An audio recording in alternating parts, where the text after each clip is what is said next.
So please join me all in welcoming the amazing Malcolm Kenyatta.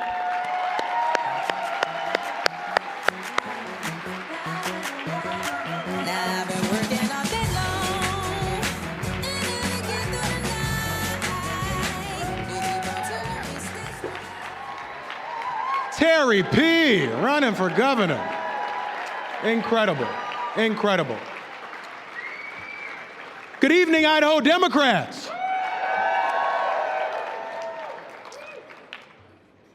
Now, I have learned over the years, speaking at a couple of events, that if you want to say something shocking, say it early on in your remarks, and you have time to win people back. So you saw a black kid from North Philly walk up here and did not expect one of the first things for me to say is that I am not here tonight, and I am not a Democrat because I hate Donald Trump. Hear me on this. I got involved in politics because there was somebody that I loved, who I thought was worth fighting for. Now, I grew up in a working poor family in North Philadelphia. My dad was trained as a social worker. There you go, social workers. My mama was trained as a home health care aide, and he was lucky that while he was in school, he got to meet this cute little thing named Kelly Kenyatta. Now, I like to say this because it is so true. I got the best parents in the world, okay? I hit the jackpot in that regard. They just didn't like each other. And so what that meant for me, brass tacks, is that my parents separated when I was pretty young. I got my first job at 12 years old, washing dishes at a little restaurant. And what that job did was help give my mom a little bit of wiggle room. Some of you in this room know about needing wiggle room. Some of you know about what it means to be in that grocery store with great hopes and expectations, filling up your cart till you get to the register. And it starts going up and up and up. And things start coming out of that cart. Some of you know about that. And you know about it now, even if you didn't know about it before, because eggs are like $10 damn. Some of you know what I know about only having health care because of a little program called CHIP. You might have heard of it. Some of you know what I know about not having access to the type of stable housing that you need. Some of you know what I know about my mom sitting us down and saying, hey, baby, I'm sorry, but we're not going to be able to stay here. We can't afford that anymore. And so I am not a Democrat because I hate Republicans. I'm not a Democrat because of the guy that's walking around the White House right now. I am a Democrat because there are working families like mine that need a strong Democratic Party.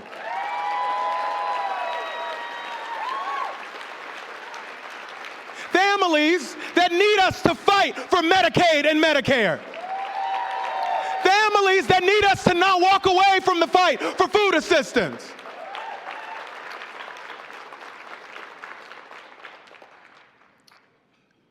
You know, a number of years ago, I ran for the United States Senate, as Terry mentioned. And during that campaign, I gave a speech on the hallowed grounds of Gettysburg. And I said there something that I want to say to you tonight, Idaho Democrats. I said that democracy requires something of us. It required something of the women of the Seneca Falls and others who understood, and we're thinking about them today on International Women's Day, those great suffragettes who understood that they deserved to have full access to this thing called democracy. It required something of enslaved folks and abolitionists who gave up everything to chart a path to freedom. It required something of the folks at Stonewall who said, I deserve to live exactly as I am in a country this great.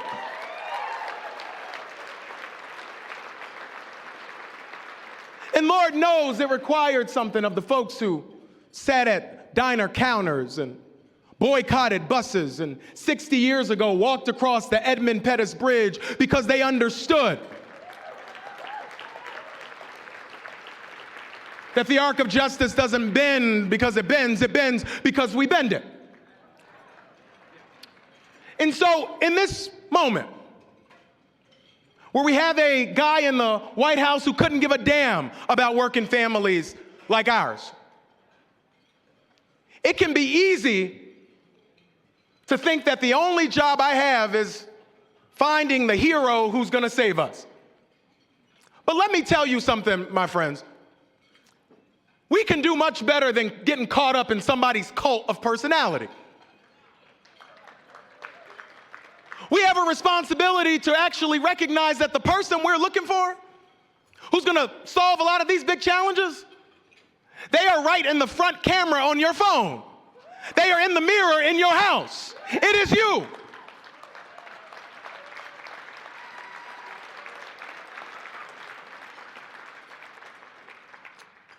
In our founding documents, our great Constitution, which changed the course of human history, it starts with 3 words. We, the people. Not they, the billionaires.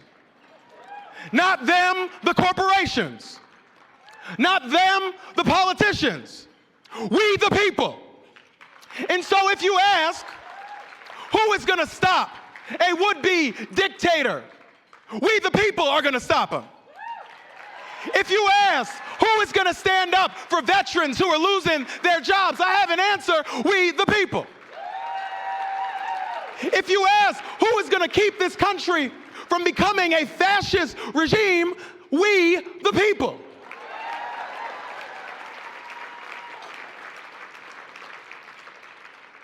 One of the reasons would-be dictators, would-be kings, try to go after history first is because they want you to forget what you are made of. History doesn't repeat itself, the saying goes, but it rhymes. But I will tell you, we have been here before. We are not the first generation to face off against powerful interests that don't want people to be able to organize a union for good pay and dignified wages. We're not the first generation to have to stand up to bigots that want to divide us up by race, religion, and region. We're not the first. We're not the first generation to have to fight for the fundamental truth that every single one of our kids deserves a high-quality public education. We're not the first.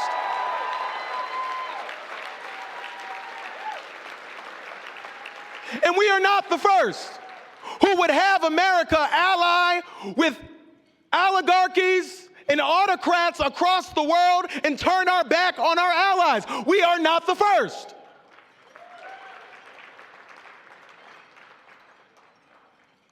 And so in this moment, it's critical for us to remember what the hell we are made of. I mentioned before the Edmund Pettus Bridge. And when we think about that story, it's very easy to stop at the icon, the legend, John Lewis. But I will tell you, on that day, Bloody Sunday, and in the marches that came after, there were 600 people on that bridge. People who showed up at great risk to their livelihoods, to their families. People who showed up knowing that there were going to be water hoses and dogs on the other end of that bridge. People who showed up not knowing the outcome, but knowing what was right.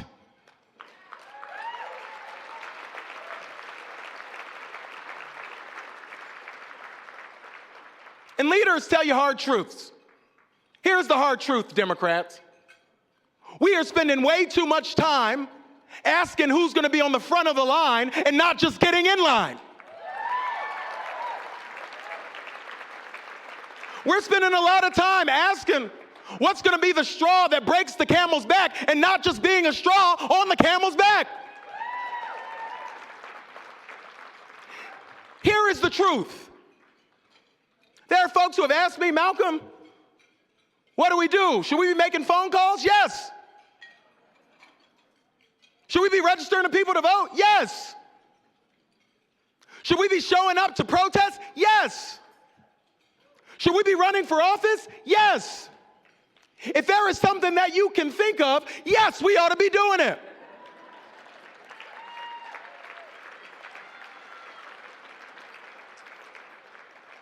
I told this story before, and I want to end with these incredible thoughts from my grandmother, Mary.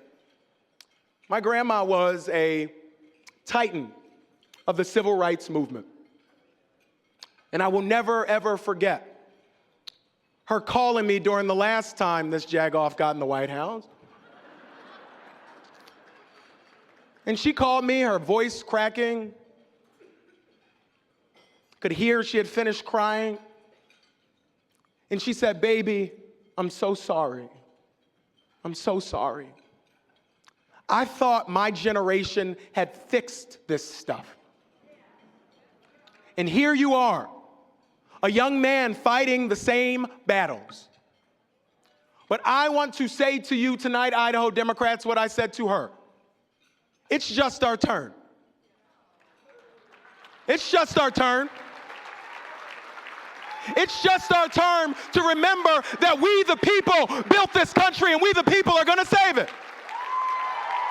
It's just our turn to remember that our power is not locked in just our vote. Our power is in our voice. Our power is in showing up. Our power is in running for office. Our power is in making phone calls. It's just our turn. And so, Idaho Democrats, I have a question for you. Are you going to let these folks silence you as they take away Medicare and Medicaid? Are you going to be quiet as they try to take us backwards? Are you going to be quiet when they try to gut public education? I didn't think so. I had a sense that that was what you were going to say. And so this is what I want to say to you in this moment. Remember who the hell you are. We were made for this moment. And I don't know about you, but I'm not bending the knee to any would-be king. I'm not rolling over to some billionaire from South Africa. I'm not going to be quiet in the face of people who don't even have the courage to show up to a damn town hall meeting. And I damn sure am not going to let democracy die on our watch. Idaho Democrats, let's go save this country. Let's go win. God bless you. God bless you.